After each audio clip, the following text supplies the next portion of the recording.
বছর ঘুরে আবারও এসেছে ঈদ, তবে গাজায় লাগেনি সেই আমেজ। আনন্দের দিনেও কান্না আর স্বজনহারাদের আর্তনাদে ভারী ধ্বংসপ্রাপ্ত জনপদের আকাশ। মধ্যপ্রাচ্যের অন্যান্য দেশের মতো ২০ মার্চ ঈদ উল ফিতর পালিত হয় ফিলিস্তিনে। যেখানে আনন্দ আর উৎসবের কলরব থাকার কথা ছিল, সেখানে গাজার কবরস্থানগুলোতে উপচে পড়া ভিড়। যুদ্ধের ক্ষত বুকে নিয়ে ফিলিস্তিনিরা জড়ো হয়েছেন ইসরায়েলের বর্বরতায় শহীদ প্রিয়জনদের কবরে চোখের পানি ফেলতে।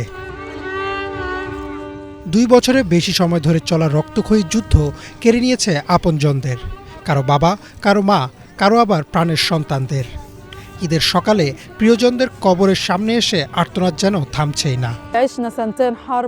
আমরা ২ বছরের যুদ্ধ আর অনেক কঠিন দিন পার করেছি। এই পুরো সময়ে ঈদের আনন্দ বলতে কিছুই ছিল না। আমরা চেয়েছিলাম আমাদের আর আমাদের সন্তানদের জন্য ভালো একটি ঈদ আসুক, কিন্তু আগের বছরগুলোর তুলনায় এবারের ঈদটি আমাদের জন্য সবচেয়ে কষ্টের, কারণ আমরা আমাদের খুব প্রিয় একজনকে হারিয়েছি, যে আমার সন্তানদের বাবা এবং তাদের খুব খুশির উৎস ছিল। যুদ্ধের ভয়াবহতা আর আপনজন হারানোর শোক সব মিলিয়ে যেন স্তব্ধ গাজার শিশুরাও। তারা যেন ঈদের শুভেচ্ছা জানাতেও ভুলে গেছে।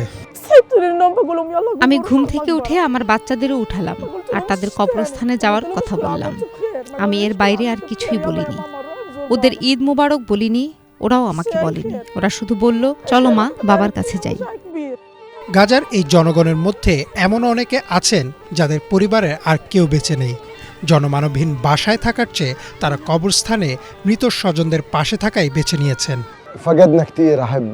আগে ওদের সাথে নিয়ে দাদা দাদিদের কবরে আসতাম। আজ আমি একা। ওরা থাকলে ঈদ কত সুন্দর হতো। যুদ্ধে আমার সব শেষ হয়ে গেছে, আর কেউ বেঁচে নেই। ইসরায়েলের চলমান বর্বরতার ক্ষত বয়ে বেড়াচ্ছেন গাজাবাসী। ৭২,০০০-এরও বেশি মানুষের প্রাণহানি গাজার প্রতিটি ঘরে উৎসবের বদলে শোকের মাতম এনেছে। যেখানে শিশুদের হাতে থাকার কথা ছিল নতুন খেলনা বা বেলুন, সেখানে তারা আজ তাদের বাবার কবরে হাত বুলিয়ে খুঁজছে উৎসবের অর্থ। গাজায় ঈদ খুশির নয়, বরং বিচ্ছেদের এক দীর্ঘশ্বাস। ইমরান মাহমুদ, বাংলাভিশন।